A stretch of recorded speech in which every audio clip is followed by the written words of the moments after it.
जय Hind. Class tenth physics, class tenth science, chapter number 10 हम लोग जो देखेंगे फिजिक्स का। ये चैप्टर नंबर पहला होगा जिसको हम लोग, ये इसका पार्ट 2 वीडियो, इससे पहले हमने पार्ट 1 वीडियो को अपलोड कर दिए हैं। उसमें हम परावर्तन से रिलेटेड जितने भी प्रश्न पूछेगा सारे के सारे प्रश्नों को देखें। तो इस वीडियो में जो हम लोग देखेंगे वो होगा गोलीय दर्पण से रिलेटेड जितने भी प्रश्न पूछे गए हैं एग्जाम में, उस सारे के सारे प्रश्नों को हम लोग एक तरफ से देखते चलेंगे। इस वीडियो में टोटल 27 प्रश्न होगा, जिसमें से 21 आपका वस्तुनिष्ठ होगा और अति लघु प्रश्न आपको 6 मिलेगा। 6 वो भी छोटा ही प्रश्न है। तो देखिए, ये जो प्रश्न होगा आपको कमेंट्स में ज़रूर बताना हमको रिजल्ट कि आपको इन 27 नंबर में से आपको कितने नंबर मिले हैं, ताकि हमको पता चले कि आपका रिजल्ट कितना अच्छा आप पढ़ रहे हैं। अभी लास्ट समय है, वीडियो को पूरा ज़रूर देखिएगा ताकि आपका एग्ज़ाम अच्छा हो। उसके लिए आपको रिजल्ट यानी तैयारी भी अच्छा होना ज़रूरी है। अच्छा रिजल्ट चाहिए तो वीडियो को अंत में ज़रूर हमको बताइएगा कमेंट्स में कि हम आप कितना में से कितना, लेकिन सब्जेक्ट का नाम लिखना जरूर नहीं भूलिएगा कि सब्जेक्ट कौन सा सब्जेक्ट है, कौन सा चैप्टर है, आप कितना नंबर लाए हैं। तो चलिए ज़्यादा दिन न करते हम लोग अपना वीडियो को स्टार्ट करते हैं। पहला प्रश्न से, चैप्टर नंबर 1 10.2 का गोली दर्पण का पहला नंबर प्रश्न है, समतल दर्पण की फोकस दूरी कितनी होती है? आपको बताना समतल दर्पण की फोकस दूरी होती है। ऑप्शन ए में है अनंत, ऑप्शन बी है शून्य, ऑप्शन सी में है 100 cm, ऑप्शन डी में है 50 सेंटीमीटर। आपको बताना है। तो समतल दर्पण की फोकस दूरी कितनी होती है बाबू? अनंत तक होती है। कहाँ तक होता है? अनंत तक। ये 2021 में पूछा हुआ है। दूसरा नंबर प्रश्न है, अवतल दर्पण के सामने वस्तु को कहाँ रखा जाए ताकि प्रतिबिंब उल्टा, वास्तविक और समान आकार का बने? ये 2021 का ये भी प्रश्न पूछा हुआ है। कैसा बनना चाहिए? अवतल दर्पण के सामने वस्तु को कहाँ रखा जाए ताकि प्रतिबिंब उल्टा, वास्तविक और समान आकार का बने? तो आपको पता होना चाहिए। तो ऑप्शन नंबर ए में है ध्रुव पर, ऑप्शन बी में है अनंत पर, ऑप्शन सी में है वक्रता केंद्र पर, ऑप्शन डी फोकस दूरी पर। देखिए, जब भी आपको अवतल दर्पण पर कोई भी समान आकार रखना है और आप चाहते हैं कि प्रतिबिंब कैसा बने, उल्टा भी बने, वास्तविक बने और असमान आकार का बने, तो वो है वक्रता केंद्र पर। यानी जब आप वक्रता केंद्र पर रखते हैं तो कैसा बनता है? जैसा समान रहेगा उतना ही प्रतिबिंब बनेगा और उसका आकार उल्टा होगा, है कि नहीं? अवतल दर्पण में उल्टा ही होता है। तो चलिए, इसका right answer option number C इसका राइट आंसर हो जाएगा, है कि नहीं? आगे प्रश्न संख्या 3। सभी प्रश्न इंपॉर्टेंट है, अति लघु प्रश्न सब और भी इंपॉर्टेंट है। आप कृपया करके वीडियो को पूरा देखिएगा क्योंकि सारे के सारे प्रश्न बहुत ही ज़्यादा, लास्ट में जो क्वेश्चन पूछे बहुत ही इंपॉर्टेंट और खास खास प्रश्न पूछा हुआ है। तीसरा नंबर प्रश्न जो है, क्या लिखा हुआ है? उत्तल दर्पण में बना काल्पनिक प्रतिबिंब होता है। 2021 में पूछा है, फर्स्ट और सेकंड दोनों पाली में पूछा हुआ है। इस प्रश्न को जरूर ध्यान से देखिए। उत्तल दर्पण से बना काल्पनिक प्रतिबिंब होता है, कैसा होता है आपको बताना है। तो ऑप्शन ये है सीधा एवं आवर्धित, ऑप्शन बी में है उल्टा एवं आवर्धित, ऑप्शन सी सीधा एवं हर्षित, ऑप्शन डी में इनमें से कोई नहीं। तो कैसा होता है बाबू? तो अब उत्तल दर्पण में बना काल्पनिक प्रतिबिंब होता है, कैसा है? सीधा एवं हर्षित होता है, सीधा एवं हर्षित होता है कि नहीं? चौथा नंबर प्रश्न, दर्पण का सूत्र है 2020-21 दोनों में सेकंड पाली में पूछा है। 20 में भी सेकंड पाली में और 21 में भी सेकंड पाली में पूछा है। आपको बताना है कि दर्पण का सूत्र क्या होता है। ऑप्शन ए में है 1/v प्लस 1/u बराबर 1/f, ऑप्शन बी में है 1/v माइनस 1/u बराबर 1/f, ऑप्शन सी में है 1/f प्लस 1/u बराबर 1/f, ऑप्शन डी में है 1/f प्लस 1/v बराबर 1/u। तो दर्पण का सूत्र क्या होता है आप बताइएगा, हम बता दें? तो चलिए बता देते हैं। इसका राइट आंसर हो जाएगा 1/v प्लस 1/u बराबर 1/f। हम लोग दर्पण का सूत्र बोलेंगे। ऑप्शन नंबर ए इसका राइट आंसर हो जाएगा। आगे प्रश्न संख्या 5, क्या बोलता है? दाढ़ी बनाने के लिए कौन सा दर्पण उपयुक्त है? देखिए 2011, 15, 16, 21 बहुत ऑप्शन ये समतल, ऑप्शन बी में है उत्तल, ऑप्शन सी में है अवतल, ऑप्शन डी में इनमें से कोई नहीं। आपको बताना। तो दाढ़ी बनाने के लिए जो नाई जो है अवतल दर्पण का इस्तेमाल करता है ताकि बड़ा दिखे। किस दर्पण का? अवतल दर्पण। ऑप्शन नंबर सी इसका राइट आंसर होगा। आगे प्रश्न संख्या 6, किसी कार के अग्रदीप में प्रयुक्त दर्पण निम्नलिखित में से कौन सी है? 2020 में पूछा हुआ है। अग्रदीप का मतलब क्या होता है आपको पता है? हेडलाइट। क्या होता है? हेडलाइट। आप हेडलाइट, है कि नहीं? हम लोग अग्रदीप किसको बोलते हैं बाबू? हेडलाइट को बोलते हैं। आपको याद रहना चाहिए हेडलाइट। हिंदी में आपको लिखा हुआ रहेगा अग्रदीप, तो समझ जाइएगा अग्रदीप मतलब हेडलाइट। हेडलाइट में कैसा दर्पण प्रयुक्त होता है? ऑप्शन ए अवतल दर्पण, ऑप्शन बी उत्तल दर्पण, ऑप्शन सी समतल दर्पण, ऑप्शन डी समतल या उत्तल। तो अग्रदीप पर कैसा प्रतिबिंब यानी कौन सा दर्पण रहता है, अवतल दर्पण का रहता है। ऑप्शन नंबर ए इसका राइट आंसर हो जाएगा। कौन सा हो जाएगा, ऑप्शन नंबर ए। कार देख करके आपको साइड मिरर बोलेगा तो उत्तल है कि नहीं, लेकिन अग्रदीप पर बोलेगा यानी हेडलाइट, हेडलाइट कैसा होता है, अवतल दर्पण का बना होता है। आगे प्रश्न संख्या 7, किसी दर्पण का उपयोग पश्च दृश्य दर्पण के रूप में किया जाता है, यानी किस दर्पण का उपयोग पीछे देखने के लिए किया जाता है, पीछे दूर तक देखने के लिए।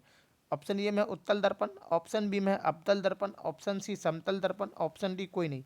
तो देखिए पश्च दृश्य को देखने के लिए उत्तल दर्पण का इस्तेमाल किया जाता है। किस दर्पण का, उत्तल। ऑप्शन नंबर ए इसका राइट आंसर हो जाएगा। क्या हो जाएगा, right answer option number A. 8 number प्रश्न, नई कार्तीय परिपाटी के अनुसार दर्पण के सामने रखे गए बिंब की दूरी ली जाती है। आपको बताना है दर्पण की दूरी किससे ली जाती है। ऑप्शन ए धनात्मक, ऑप्शन बी ऋणात्मक, ऑप्शन सी ए बी दोनों, ऑप्शन डी इनमें से कोई नहीं। नई कार्तीय परिपाटी के अनुसार दर्पण के सामने रखी गई बिंब की दूरी ऋणात्मक ली जाती है। कैसे ली जाती है, ऋणात्मक। ऑप्शन नंबर बी इसका राइट आंसर हो जाएगा। आगे प्रश्न संख्या 9, वीडियो थोड़ा लॉन्ग होगा तो कोशिश कीजिएगा लेकिन पूरा समझने का, है कि नहीं। 9 नंबर प्रश्न क्या बोल रहा है, निम्न में से किस दर्पण की फोकस दूरी धनात्मक होती है, मतलब पॉजिटिव प्लस होता है, आपको बताना है। तो ऑप्शन ए में है समतल दर्पण, ऑप्शन बी में है उत्तल, ऑप्शन सी अवतल, ऑप्शन डी सभी। जो अवतल दर्पण ऋणात्मक होता है, उत्तल दर्पण प्लस होता है, मतलब धनात्मक। तो ऑप्शन नंबर बी इसका राइट आंसर हो जाएगा। आगे प्रश्न संख्या 10, 10 नंबर प्रश्न क्या लिखा हुआ है, यदि किसी बिंब की प्रतिबिंब का आवर्धन ऋणात्मक है तो उस प्रतिबिंब की प्रकृति क्या होगी, है कि क्या पूछ रहा है। देखिए कुछ कीजिएगा, यदि किसी बिंब की प्रतिबिंब आवर्धन ऋणात्मक है तो उसका प्रतिबिंब की प्रकृति क्या होगी। ऑप्शन ए वास्तविक और उल्टा, ऑप्शन बी वास्तविक और सीधा, ऑप्शन सी आभासी और सीधा, ऑप्शन डी आभासी और उल्टा। आपको बताना है तो किसका होता है, पहले ये बताइए। तो देखिए किस क्या, यदि किसी बिंब की प्रतिबिंब का आवर्धन ऋणात्मक, आवर्धन ऋणात्मक का मतलब क्या है, वो अवतल दर्पण है। कैसा है, अवतल दर्पण। आवर्धन ऋणात्मक का मतलब है अवतल दर्पण है। अवतल दर्पण का कैसा होता है, वास्तविक और उल्टा होता है। कैसा होता है, वास्तविक और उल्टा। तो इसका right answer option number A हो जाएगा। आगे प्रश्न संख्या 11, दंत विशेषज्ञ यानी जो दांत जो स्पेशलिस्ट होता है, दांत का जो दांत देखने वाला डॉक्टर, किस दर्पण का उपयोग मरीजों के दांतों का बड़ा प्रतिबिंब देखने में के लिए करता है कि नहीं। ऑप्शन ए समतल दर्पण, ऑप्शन बी अवतल दर्पण, ऑप्शन सी उत्तल दर्पण, ऑप्शन डी इनमें से सभी। तो देखिए दंत विशेषज्ञ जो है, दंत विशेषज्ञ वो मरीज को देखने के लिए दांत का जो बड़ा, दांतों को बड़ा प्रतिबिंब देखने के लिए अवतल दर्पण का इस्तेमाल करता है। किस दर्पण का, अवतल दर्पण का। ऑप्शन नंबर बी इसका राइट आंसर होगा। कौन सा होगा, ऑप्शन नंबर बी। आगे प्रश्न संख्या 12, एक प्रयोग में अवतल दर्पण द्वारा किसी बिंब का प्रतिबिंब एक पर्दे पर प्राप्त किया जाता है। उसके बाद बोल रहा है दर्पण की फोकस दूरी को निर्धारित करने के लिए प्रयोगकर्ता को मापने की जरूरत है। क्या मापने की, ऑप्शन ए दर्पण तथा पर्दा के बीच की दूरी, ये तो मापना ही होगा बाबू। दूसरा है दर्पण तथा बिंब के बीच की दूरी, ऑप्शन सी ए बी दोनों, ऑप्शन इनमें से। तो देखिए इसका राइट आंसर हो जाएगा सी नंबर। क्या क्या मापना है, दर्पण और पर्दा के बीच की दूरी भी मापना है और दर्पण और बिंब के बीच की दूरी भी मापना है कि नहीं। दर्पण पर्दा की दूरी और दर्पण और बिंब के बीच की दूरी को मापना जरूरी है। ये प्रश्न है, ऑप्शन नंबर सी इसका राइट आंसर हो जाएगा। नेक्स्ट जो प्रश्न है, गोलीय दर्पण परावर्तक पृष्ठ की वृत्ताकार सीमा रेखा का व्यास कहलाता है। क्या कहलाता है, आपको बताना है। ऑप्शन ए में है मुख्य फोकस, ऑप्शन बी है वक्रता त्रिज्या, ऑप्शन सी में है प्रधान अक्ष, ऑप्शन डी में है गोलीय दर्पण का द्वारक। तो देखिए गोलीय दर्पण परावर्तक पृष्ठ की वृत्ताकार सीमा रेखा का व्यास क्या कहलाता है, द्वारक कहलाता है। क्या कहलाता है, द्वारक। ऑप्शन नंबर डी इसका राइट आंसर हो जाएगा। 22 में पूछा हुआ है प्रश्न। 14 नंबर प्रश्न लिखा हुआ है, निम्नलिखित में कौन उत्तल दर्पण का फोकस दूरी है जिसकी वक्रता त्रिज्या 32 है। देखिए वक्रता त्रिज्या कितना दिया है, 32। और क्या है पहले आपको ये पता देखना, इस क्वेश्चन में बहुत ध्यान दें। उत्तल दर्पण है, उत्तल दर्पण किस में होता है, प्लस होता है। याद रखिए उत्तल दर्पण प्लस होता है। तो इसका राइट आंसर देखिए ऑप्शन ए में है 8 सेमी, ऑप्शन बी में है -8।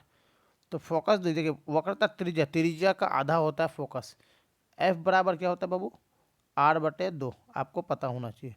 वक्रता एफ बराबर क्या होता है, r/2। अगर r बराबर बोलेगा तो 2f, r बराबर 2f, ये एक सूत्र होता है, आपको पता होना चाहिए। तो इसका राइट आंसर हो जाएगा ऑप्शन नंबर सी, 16 प्लस में पॉजिटिव में 16, ऑप्शन नंबर सी इसका राइट आंसर है।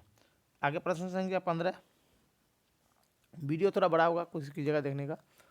आगे प्रश्न संख्या 15, हजामत के लिए किस दर्पण का उपयोग होता है? ऑप्शन ए अवतल दर्पण, ऑप्शन बी उत्तल दर्पण, ऑप्शन सी समतल दर्पण, ऑप्शन डी इनमें से कोई नहीं। तो हजामत बनाने के लिए किस दर्पण का उपयोग होता है आपको बताना। ऑप्शन ए में अवतल, ऑप्शन बी उत्तल। तो देखिए हजामत बनाने के लिए किसका दर्पण का इस्तेमाल करते हैं हम लोग, अवतल दर्पण का इस्तेमाल करते हैं। ऑप्शन नंबर ए इसका राइट आंसर हो जाएगा। राइट आंसर क्या हो जाएगा, ऑप्शन नंबर ए। आगे प्रश्न संख्या 16, काल्पनिक प्रतिबिंब होता है, काल्पनिक प्रतिबिंब कैसा होता है आपको बताना है। तो काल्पनिक प्रतिबिंब जो होता है वो सीधा होता है, ऑप्शन नंबर ए इसका राइट आंसर हो जाएगा। क्या हो जाएगा, right answer option number A सीधा होता है। काल्पनिक प्रतिबिंब आपको पता होना चाहिए हमेशा सीधा होता है। 17 नंबर जो प्रश्न है क्या है, गोलीय दर्पण के फोकस अंतर एवं वक्रता त्रिज्या के बीच संबंध है, आपको बताना है। गोलीय दर्पण के फोकस अंतर एवं वक्रता त्रिज्या के बीच क्या संबंध है। ऑप्शन ए में है r/2f, एफ बराबर आर, सी में है r/4, ऑप्शन डी r/f/2। तो गोलीय दर्पण और फोकस अंतर के वक्रता त्रिज्या के बीच की संबंध क्या है बाबू, r/2f। क्या है, r/2f, इसका ऑप्शन नंबर यानी ए इसका राइट आंसर हो जाएगा। आगे प्रश्न संख्या 18, किसी बिंब का अवतल दर्पण द्वारा बना प्रतिबिंब आभासी, सीधा तथा बड़ा पाया गया, वस्तु की स्थिति कहाँ होनी चाहिए। ऑप्शन ए मुख्य फोकस तथा वक्रता केंद्र के बीच, ऑप्शन बी वक्रता केंद्र पर, ऑप्शन सी वक्रता केंद्र से परे, ऑप्शन डी में है दर्पण के ध्रुव तथा फोकस, मुख्य फोकस के बीच। तो देखिए तो इसका राइट आंसर हो जाएगा ऑप्शन नंबर डी, दर्पण के ध्रुव तथा मुख्य फोकस के बीच। आगे प्रश्न संख्या 19, किस दर्पण में दूर की वस्तु का प्रतिबिंब सदैव सीधा होता है, आपको बताना है किस दर्पण का। ये 2022 में पूछा हुआ है। केवल अवतल, उसे कहते हैं केवल उत्तल, केवल समतल, या केवल या तो समतल या अथवा उत्तल। तो देखिए किस दर्पण दूर की वस्तु को प्रतिबिंब सदैव सीधा होता है, कैस तो समतल अथवा उत्तल। कैसा, समतल अथवा उत्तल, ऑप्शन नंबर डी इसका राइट आंसर हो जाएगा।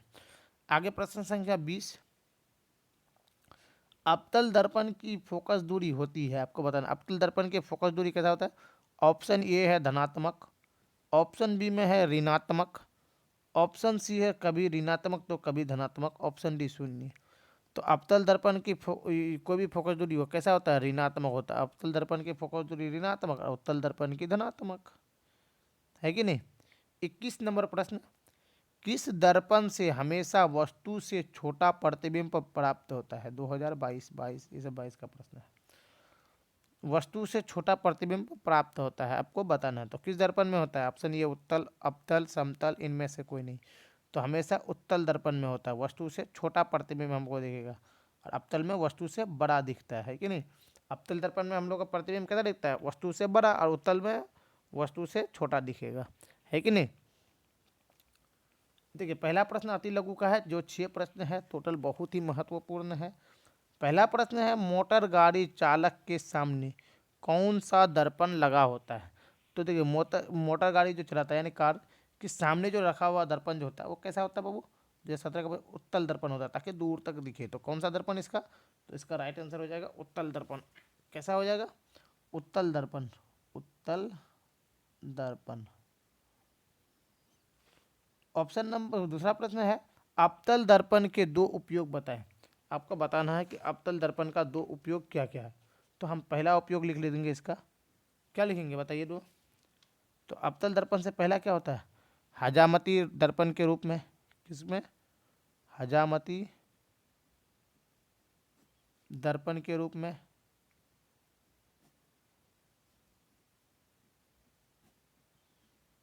दूसरा इसका क्या होगा, और दूसरा किस में करते हैं हम लोग बताइए। तो डॉक्टर लोग गला के भीतरी के भाग को देखने के लिए, डॉक्टर लोग क्या कहना, डॉक्टर या दंत विशेषज्ञ भी, तो बोले डॉक्टर लोग गला के भीतरी भाग को देखने के लिए,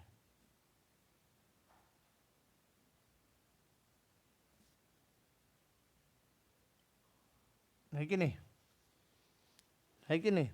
तीसरा प्रश्न पूछ रहा है, किस गोलीय दर्पण के केवल काल्पनिक प्रतिबिंब होता है, बनता है। तो किसके, तो उत्तल दर्पण के, किसके, उत्तल दर्पण के, किस दर्पण के, तो उत्तल दर्पण के। उत्तल दर्पण के कैसा प्रतिबिंब बनता है, काल्पनिक प्रतिबिंब बनता है कि नहीं।